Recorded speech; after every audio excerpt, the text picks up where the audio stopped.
ano de eleições gerais, a participação das mulheres na política brasileira, por meio do aumento de candidaturas a cargos públicos, ainda é um desafio. A desigualdade de gêneros é uma realidade e reverter o cenário é uma tarefa difícil. Um passo importante para a alteração desse quadro foi dado pelo plenário do Supremo Tribunal Federal. A Corte ampliou as verbas do fundo partidário para as candidaturas femininas. Esse fundo serve para ajudar financeiramente os partidos registrados no Tribunal Superior Eleitoral e que tenham prestação de contas regulares. Ao longo dos anos, as mulheres ocupam cada vez mais espaço na sociedade, no mercado de trabalho. No entanto, na política, a representatividade é pequena. Apesar de ser maioria do eleitorado, 52% dos votantes, quando se trata de candidaturas, as mulheres representam apenas 31%. Garantir a igualdade de participação política entre homens e mulheres é o objetivo da Justiça Eleitoral. O ponto de partida já foi dado com a criação de leis, com a forte atuação do Tribunal Superior Eleitoral e com o julgamento recente do STF. Os ministros da Corte decidiram que pelo menos 30% da distribuição de recursos do fundo partidário, dos recursos arrecadados pelos partidos políticos, deverão ser destinados às campanhas de mulheres. Antes, elas tinham o limite máximo de 15% do fundo partidário e o valor mínimo repassado pelas legendas às campanhas femininas era de apenas 5%. Durante grande parte da história do Brasil, as mulheres não tiveram participação na política. A elas eram negados os principais direitos, como, por exemplo, votar e se candidatar.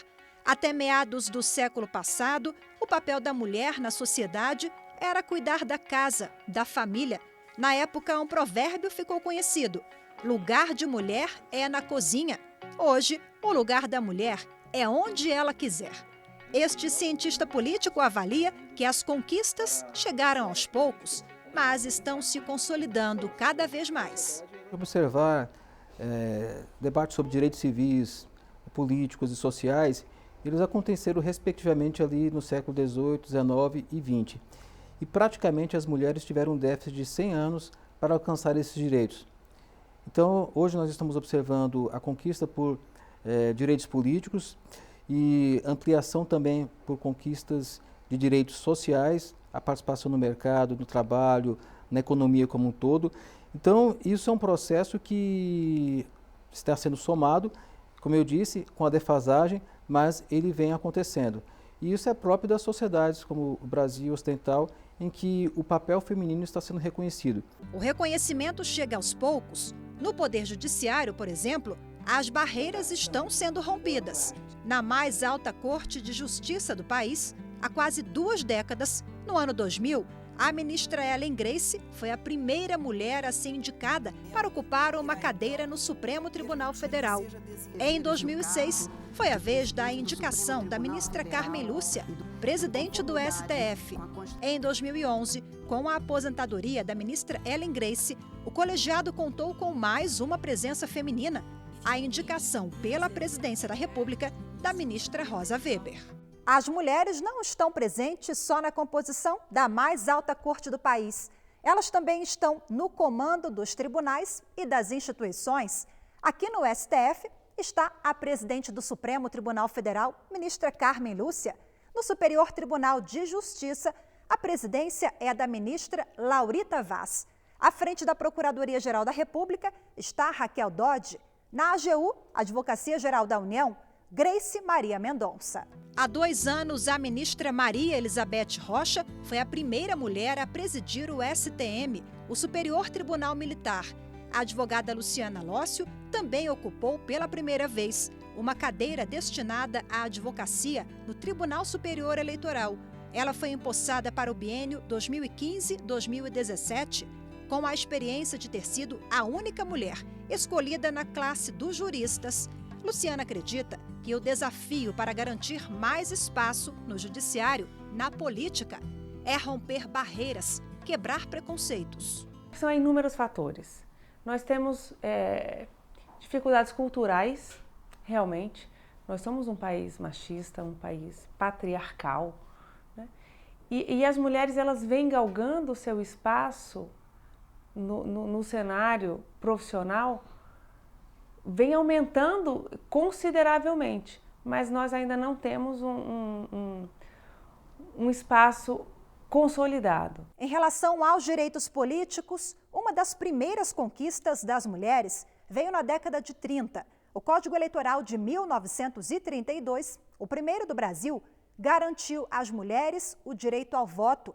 Até então, elas não podiam votar e nem ser votadas. Apesar de nós termos conquistado o direito ao voto desde 1932, ele não foi pleno. Em 1932, só podiam votar aquelas mulheres que exercessem função pública remunerada, que era uma parcela ínfima. Se nós considerarmos este requisito na data de hoje, né, 2018, já serão poucas as mulheres, imagine isso em 1932.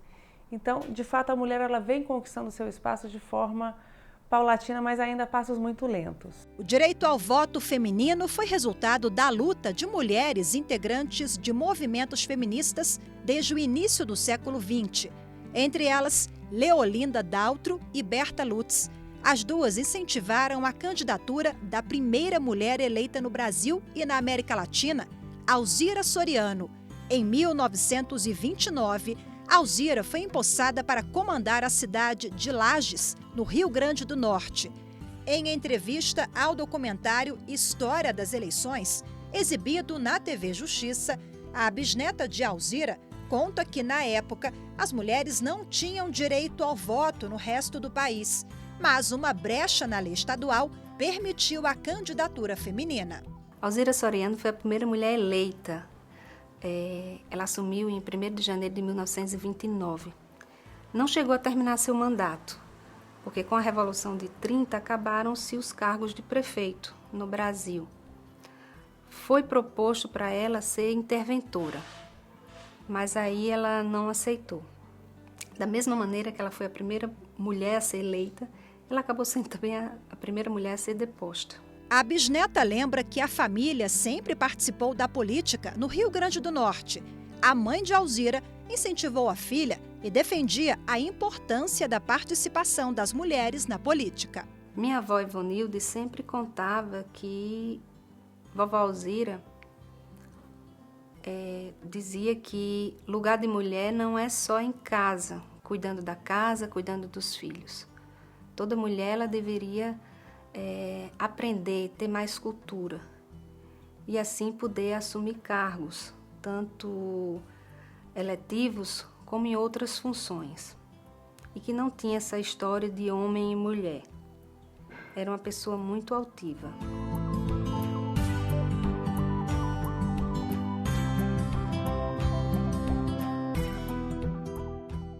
Para ampliar a participação das mulheres na política, o Tribunal Superior Eleitoral divulgou uma campanha em rede nacional.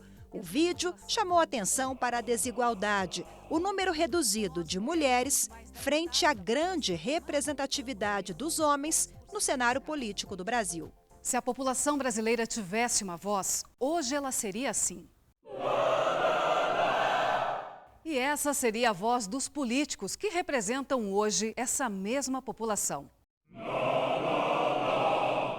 A campanha propõe a reflexão sobre a importância da mulher ser ouvida, se engajar politicamente. Nós, mulheres, somos mais da metade da população, mas ocupamos menos de 10% dos cargos políticos. Faça a nossa voz ser mais ouvida, participe da política. A democracia agradece. Em resumo, significa muito a democratização do processo. Uma democratização, de um lado, e por outro podemos colocar pluralidade.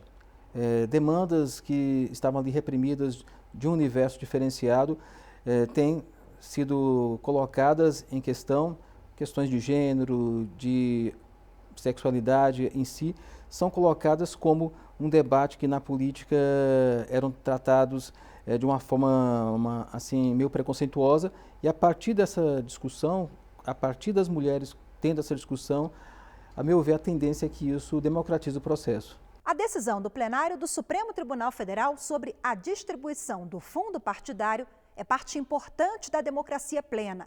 O julgamento deve impulsionar a candidatura feminina? Hoje, a principal razão da desigualdade entre homens e mulheres parece ser o controle que os partidos políticos exercem em relação às candidaturas femininas. Infelizmente, não raras vezes, nas convenções dirigidas à escolha de candidatos, surgem chapas meramente formais, contendo simples nomes e não reais candidatas. É o faz de conta que muito nos envergonha. E porque, às vezes, se convidam não mulheres que querem efetivamente disputar, mas o que se quer é apenas cumprir formalmente e não materialmente a lei, como é comum no Brasil. E você viu aí apenas um trecho das falas dos ministros do Supremo Tribunal Federal. Após o intervalo, conheça mais um pouco dos votos de cada um deles.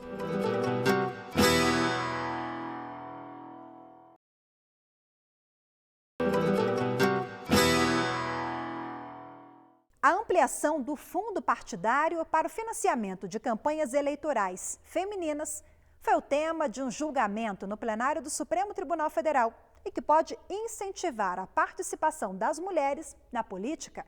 Veja agora parte dos votos dos ministros do STF e os impactos da decisão em ano de eleições gerais. A Constituição Federal de 88 diz que todos são iguais perante a lei. O princípio é uma cláusula pétrea, um trecho da Constituição que não pode ser modificado e nem excluído. Como não deve haver diferenciação entre homens e mulheres, conforme estabelece a lei maior, o Supremo Tribunal Federal declarou inconstitucional o artigo 9º da Lei 13.165, de 2015, conhecida como mini-reforma eleitoral. Ela estabelece percentuais mínimo e máximo de recursos do fundo partidário para aplicação em campanhas eleitorais de mulheres. De acordo com a lei, o limite mínimo é de 5% e máximo de 15% do montante às campanhas femininas. Por maioria de votos, os ministros fixaram uma nova regra, pela qual os partidos deverão destinar no mínimo 30% dos recursos do fundo destinados às campanhas à candidatura de mulheres, sem percentual máximo. A ação foi ajuizada pela Procuradoria-Geral da República. A PGR argumentou que não basta que a lei reserve percentual de vagas para candidatas, é preciso garantir que elas tenham recursos suficientes para disputar as eleições em igualdade de condições com os homens. Não se pode deter o rumo da história, e a história significa a força da mulher para ter o reconhecimento da sua igualdade. E a igualdade de oportunidades passa necessariamente pela possibilidade que tenham as mulheres, a partir dos partidos políticos, de apresentar as suas ideias e ter recursos financeiros que deem suporte a esses seus projetos. O julgamento contou com a participação de vários amicus curiae, que são aqueles terceiros envolvidos no processo com interesse direto na causa. A população que já ocupa os espaços de poder, já ocupa os cargos eletivos em ampla maioria, os homens, estão sendo francamente privilegiados por essa alteração legislativa que tem a alegada finalidade de promover a participação da mulher. A inconstitucionalidade desse dispositivo é gritante, uma vez que cria, por lei, uma desigualdade em prejuízo de um grupo já desfavorecido e, assim, afronta frontalmente o princípio constitucional da igualdade entre homens e mulheres. Com a declaração de inconstitucionalidade de um artigo da lei, todos os ministros ressaltaram que a decisão representa um reforço à igualdade de gênero. Os ministros Marco Aurélio e Gilmar Mendes divergiram em parte. Os demais acompanharam o relator, ministro Edson Fachin. É preciso reconhecer, portanto, que ao lado do direito a votar e ser votado, como parte substancial do conteúdo democrático, a completude desse direito é alcançada quando são levados a efeito os meios à realização da igualdade. Só assim a democracia se mostra inteira. Caso contrário, a letra constitucional apenas alimentará um indesejado simbolismo das intenções que nunca se concretizam no plano da realidade. Nós sabemos e acompanhamos, inúmeros partidos preenchem o número necessário, o número legal, com mulheres, mas sem qualquer viabilidade eleitoral, somente para compor. Então, é importantíssimo que haja, ao meu ver, essa equiparação entre os instrumentos e o percentual definido. O ministro Luiz Roberto Barroso realçou que a participação feminina também é desproporcional em outras instituições. 28 dos 29 ministros de Estado são homens. As principais agências reguladoras do país, ANAC, ANP, ANEEL, ANTAC, Anvisa, têm 100% de diretores homens. Portanto, esses elementos empíricos apenas ratificam o acerto que propõe, em última análise, equiparar na participação ao fundo partidário os mesmos 30% que a legislação eleitoral exige para a candidatura das mulheres. A representação política feminina é produzida tanto pela ausência de impedimentos quanto pela presença de encorajamento e de apoio, que é algo que se está a fazer hoje através desse voto que vem sendo proferido pelos componentes do Supremo Tribunal Federal como uma conclamação para que as mulheres se lancem com coragem e independência, que é peculiar a elas no mundo político. O ministro Dias Toffoli lembrou que vários países já têm leis que exigem a alternância de gênero no poder. Se o candidato a presidente é do sexo masculino, a vice-presidência tem que ser do sexo feminino. Se uma candidatura ao Senado de titular é masculino, a do suplente tem que ser feminino. Exatamente para procurar essa igualdade plena entre os gêneros. A divergência foi inaugurada pelo ministro Marco Aurélio, que foi seguido pelo ministro Gilmar Mendes.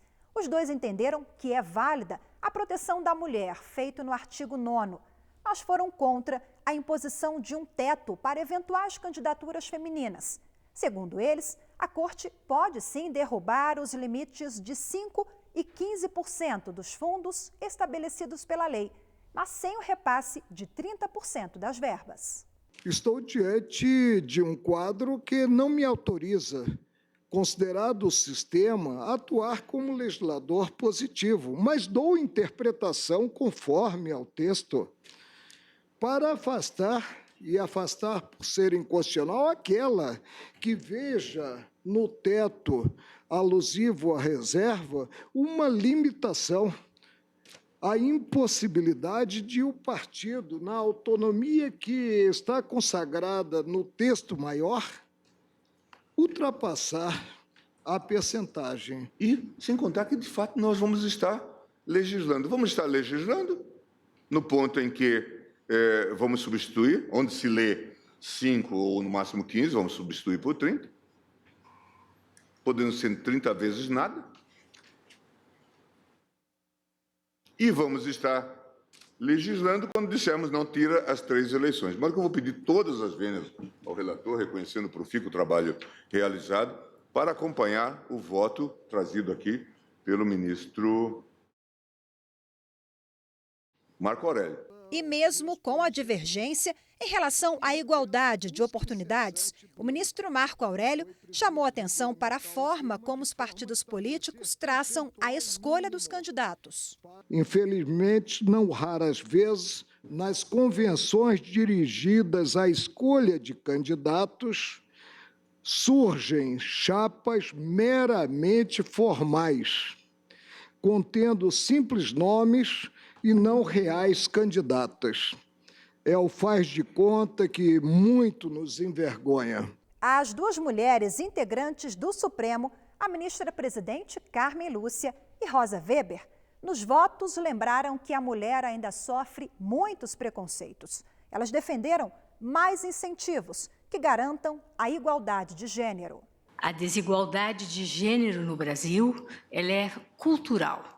Ela é fruto de uma cultura onde as mulheres não têm a mesma visibilidade masculina. O que as mulheres precisam é que a sua voz tenha o mesmo peso da voz masculina nas esferas do poder.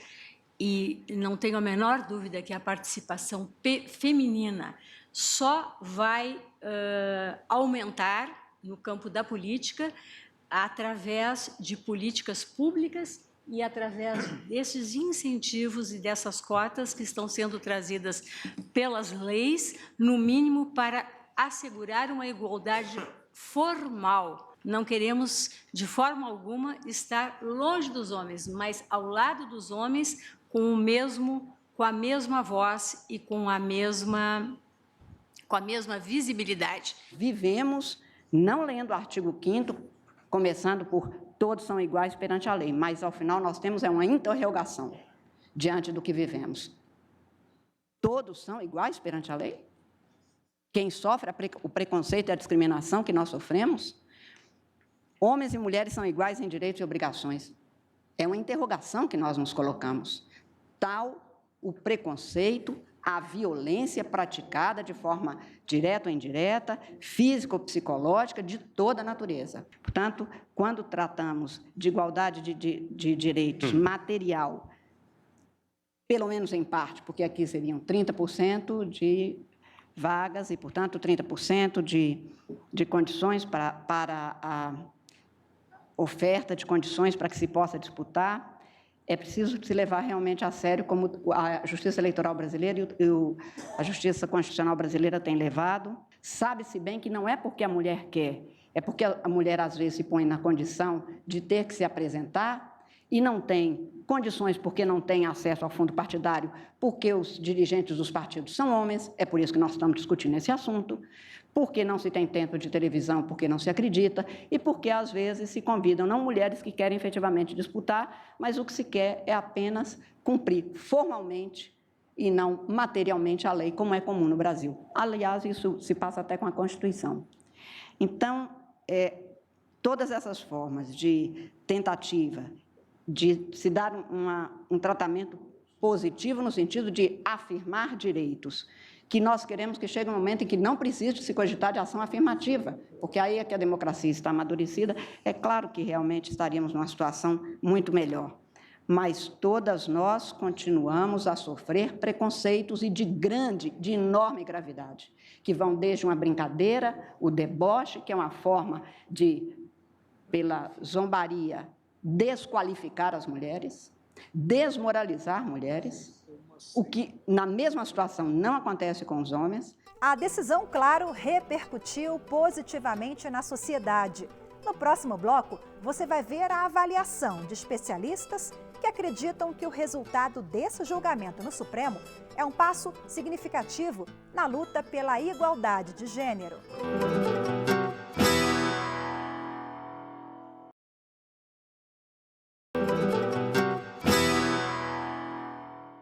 Homens e mulheres na política com as mesmas condições de disputar um cargo eletivo. Na edição de hoje, você acompanha o julgamento sobre esse tema. O STF ampliou recursos do fundo partidário a campanhas eleitorais femininas. O fundo partidário é o fundo especial de assistência financeira aos partidos políticos que tenham estatuto registrado no Tribunal Superior Eleitoral. Ele é constituído por recursos públicos e particulares. O montante do valor distribuído foi o tema central do julgamento no Supremo. O STF garantiu a igualdade de oportunidades entre homens e mulheres. Elas agora podem se aproximar da política e ocupar espaços que tradicionalmente eram dominados por homens. Muito importante, né? Até porque assim, não tem dessa definição, né, do que é homem ou mulher no caso da política. Todo mundo tem que votar, tem um direito, tem que estar à frente, né? A mulher às vezes pensa diferente do homem, né? E cada um pensa diferente. Então, juntando o pensamento do outro, pode chegar a um ponto assim que dá para resolver uma sociedade melhor. A gente também participa, a gente tem os nossos quereres, a nossa vontade. Isso é importante, a gente está inserido nesse meio também. Homem e mulher têm os mesmos direitos, os mesmos deveres, os mesmos conhecimentos. Para o cientista político, a fixação do mínimo de 30% do fundo para a campanha de mulheres é um passo crucial para o fortalecimento da democracia. Mulher e democratização é um olhar a mais da sociedade nesse processo. E acredito que as mulheres, sendo grande parte da sociedade, e elas não tendo essa representação a contento, à medida que elas conseguem assumir isso, é democratização, é ampliação do processo democrático.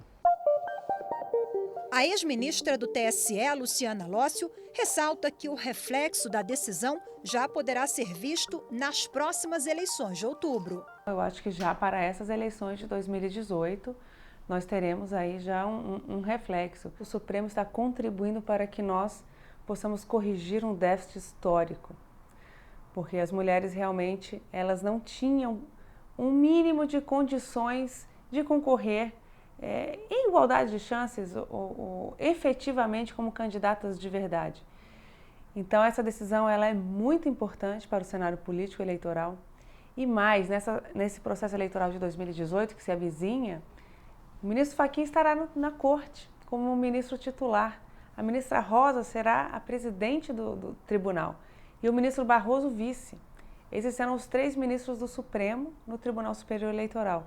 Ministros que, se nós analisarmos os votos proferidos nessa ADIM, foram votos que resgataram, de fato, a intenção de acabar com essa, ou ao menos minimizar e começar a trilhar um caminho na busca de igualdade de chances e retomando, né, dando, de fato, às mulheres condições reais de concorrer no cenário político eleitoral. Eu acredito que esse é só um começo, mais um estágio de aberturas, de barreiras que nós tínhamos em relação à participação da mulher na política e, como eu disse, a tendência é que, a partir de decisões desse tipo, elas consigam ter mais espaço dentro desse processo. E assim como ocorre em outras áreas, no mercado, na educação, nos esportes, em que as mulheres estão ocupando espaços com mérito, com qualidade, isso também vai ocorrer na política. E, ao fim, isso vai gerar uma pluralidade do debate político muito rica para o processo. E no ano em que a Constituição Federal completa 30 anos de vigência, a decisão do Supremo homenageia a Carta Magna, garante a efetividade de direitos e princípios, consagrado desde 1988. Vale lembrar que esse ano nós comemoramos 30 anos da Constituição da República. Ela é de 1988, nós estamos em 2018.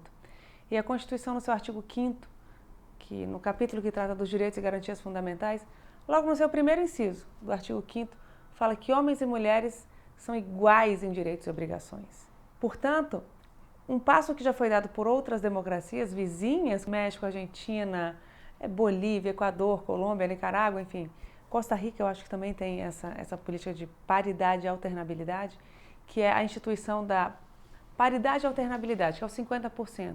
Ou seja, o partido tem que lançar um homem e uma mulher, um homem e uma mulher. Paridade e alternabilidade. Você vai alternando os gêneros. Isso vai somando ao longo do tempo, isso vai trazendo olhares diferentes para o parlamento, que de fato faz as leis, fazem as políticas relacionadas à sociedade. Então, quando mais tivermos essa participação, ampliação mesmo da porcentagem de mulheres na política, novos tipos de políticas irão surgir. Então, se nós observarmos com essa decisão aí, ampliando o fundo partidário, a representação aumentando, novas pautas vão surgir aí, pautas que estavam reprimidas, pautas que estavam sufocadas por não ter uma representação, podem surgir a partir de agora.